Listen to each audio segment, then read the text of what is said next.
Telling Mark back in the back a few minutes ago how I did an event yesterday. I had no idea what I was getting myself into, and they called it Commodari Unplugged.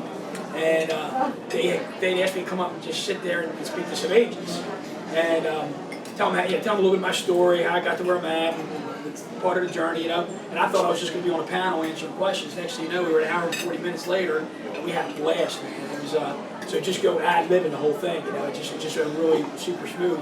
But as I was doing that, I was thinking about tonight, and I always like to bring a tidbit of information or something I've learned that I can share, whether it's business or personal growth.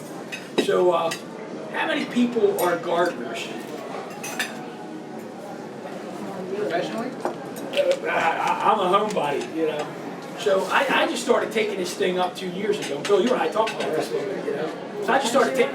Yeah, we have, right? So maybe that's the impetus for this conversation here. So I just started this whole gardening thing last summer, and where we live, it was a new development 10 years ago. You know what they do? They take off all the good dirt, they sell it, and then they put sod on top of clay, you know. So the soil to grow anything's really, it's tough. So, what's that? I'm sorry. Oh yeah, it's terrible. So I tried my hand at it last year. What I did, I had a bunch of bushes at the back end of my deck. I ripped them out, and I'm like, let me plant a few tomatoes, some zucchini, broccoli, and all this other stuff. We did all right. I got maybe 3 or 4 zucchini. I'm like, the plant's got to put off more than that, you know. So I thought about it. I said, my son and I, we were at my daughter's game, and we were going to get some chairs out of the car, and we walked by this house, and it had these boxes in the backyard. And I said, Robbie, that's an idea. That's what we need to do, because what do we need? What does the soil need, or the plants need to grow better? They need more space and more soil for the roots to expand, and there has to be some drainage there, and it's going to grow better. So I've been doing I've been juicing like the fruits and vegetables for a while like that, and doing the smoothies. So what I thought about was like, I got to make the soil better next year, meaning this year. And all during the fall and the winter, I'd be doing my juicing, and I take the what do you call it, the Vitamix. I clean it out. Instead of dumping it down the drain, I just dump it out in the dirt, right? Take all the eggs that I ate, the shells, just dump them in the dirt. So I start doing a little, I guess, my own composting, you know? I didn't know what the heck that word meant 2 years ago. But, so I started doing that. I'm like, okay, this is cool. I want more nutrients in the dirt this year. And I built these boxes. I scraped back all the dirt that I had for composting during the winter, the fall, and the spring. I scraped it back, built the boxes, and I'm thinking, okay, I'm going to take the dirt that I had composted and put that back in the boxes. Now what I did, I built 20-inch high boxes. That's a lot of dirt to fill. So I built 20-inch high boxes, and I went to Lowe's to get that wood that day, and it so happened the guy that I was dealing with the wood, I asked him to cut it for me ahead of time. He goes, what are you using the wood for? And I'm like, I'm going to make some garden boxes for vegetables and fruits like that. He goes, you're talking to the right guy. He goes, that's my passion. So he's giving me all this information, right? And he said, he goes, look, if you want to get good composted dirt, go to the dump. Go to Baltimore County Dump. They have the best composted dirt.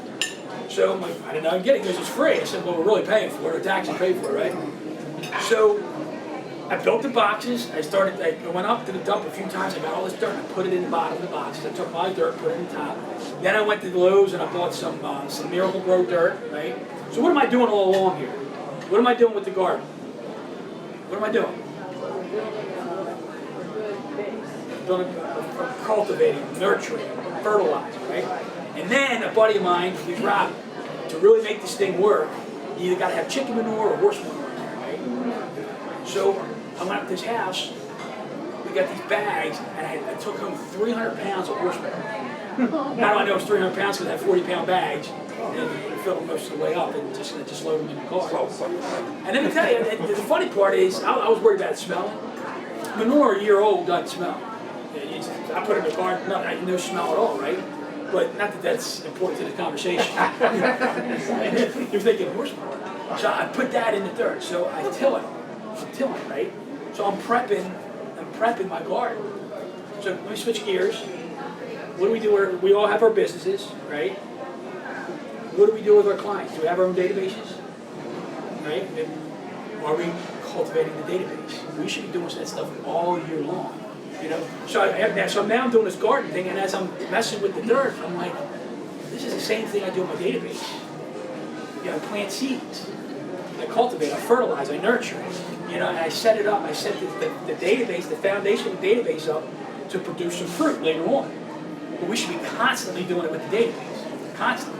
So all fall long, all winter long, I don't care how cold it was or how rainy it was, I was throwing stuff in the dirt.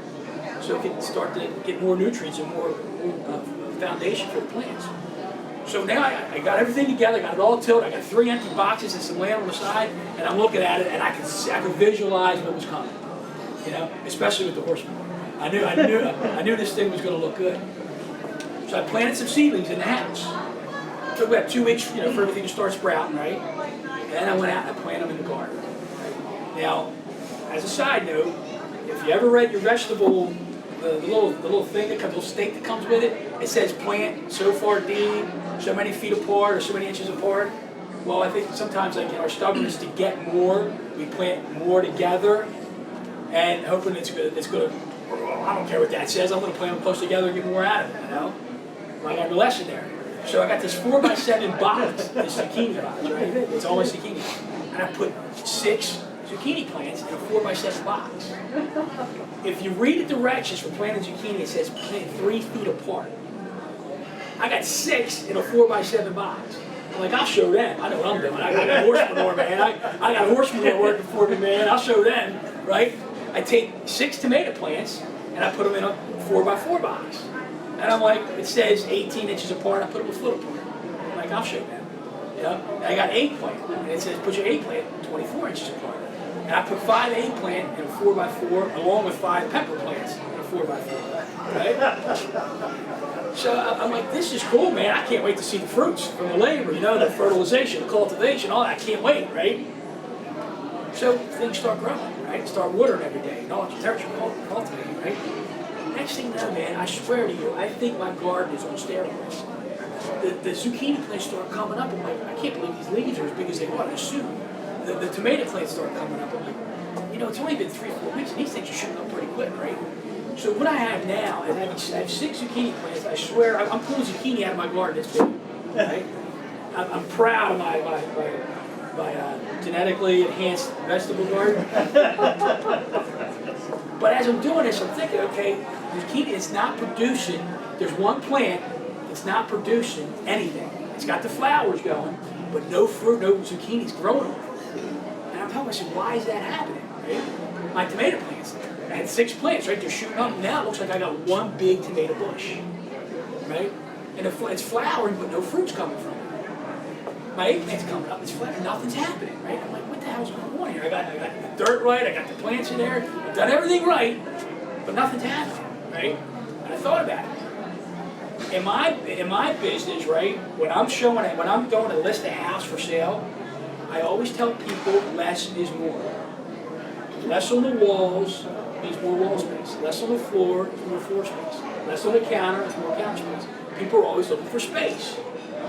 So I'm looking at the garden, I'm like, I really screwed up. You know, because I thought I was going to, you know, I knew better than people who wrote the instructions, that I was going to get more fruit because I planted more in a smaller space. So what I have to start doing, my tomato plants, I start going in, I start pruning branches. So we can have this big database, right? Some people get enamored with the size of a database. And I took the analogy, I said, well, less is more. Let me deal with fewer people, work with fewer people at a deeper level will produce more results than instead of just throwing plastic against the wall and hoping it sticks. You might think I'm crazy, I'm telling you, I'm out in my garden, I'm thinking this stuff, you know, because it's all related, you know. And what about life? What about life? We get so, and I'm in that position right now, I'm so caught up in, I gotta get the kids to the game, I gotta get ready for vacation, I gotta deal with these clients, talk to this person, talk to that person, and it's do.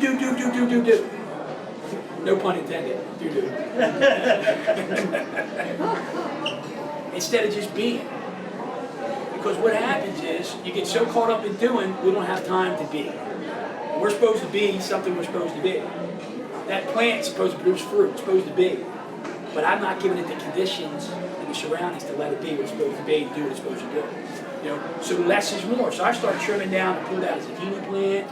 I trimmed down the tomato plants, and then here's the other kicker. Your tomato plants, you got the little yellow flowers. You know that? How does you ever seen an eggplant that have a big? It's like a big purple flower. How does the fruit eventually come? How does the vegetable come? It needs to be pollinated, right? And I had a big butterfly bush that I ripped out and put a blueberry bush instead. And I thought to myself, maybe that's part of the problem. So I had these bees early on. I'm swatting them, knocking them away, right? And I'm like, wait a minute, I need that guy. I was out there one morning. I'm like, oh, bees, do your thing. I'm watching them go from one flower to the next, pollinating things. And so now, man, I swear to you, I have eggplant that look like bowling balls, right? But again, by trimming it down, by taking the time to cultivate, to nurture, to fertilize, to till the soil, to mix things up, to prune the branches, now things are starting to really come to fruition. So I'm sitting there thinking about my garden. I'm like, okay, what can I do in my database for my business? What can I do? So instead of worrying about the 1,000 people in my database, calling every one of them every day, once a month, whatever, call the people that I connect with the most. Trim it down. Less is more. So less and less. It's not that I don't want a big database, but I'll get more out of the fewer people I go deeper with. So I got a set of tomato plants that I planted in a pot, right? Just a pot. They shot up and they stopped dead because the roots got nowhere to go. And all the rain we've had, they're just dying. And the tomato plants I got now, they're 6 feet high. I'm telling you, I'm looking at my plants like this right now. Every night I go home, I'm like, how does it get that big? But if we focus continually on our database, on the people that mean the most to us, and we take the time to invest in them, it's going to produce results. It's going to produce fruit. And if we take the time to invest in the garden, in our families, in our business, take that time. I tell you, it's one lesson I learned this year is to take the time to invest in the fewer people that mean the most. Great things are going to happen. Now it's about trusting it. It's really, truly about trusting it, because I don't trust it in real life, but when I look at my garden and I see it happening, I don't need any more of an example than that. And how simple is that? Plant your plants, do what it says, less is more, and watch it go.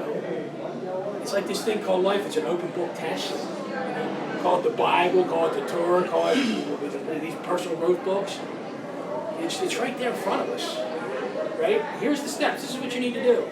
And we think we know better. Like I thought I knew better with these plants.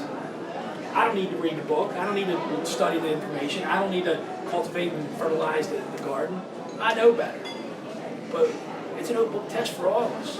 All we have to do is read the directions and go and watch it happen.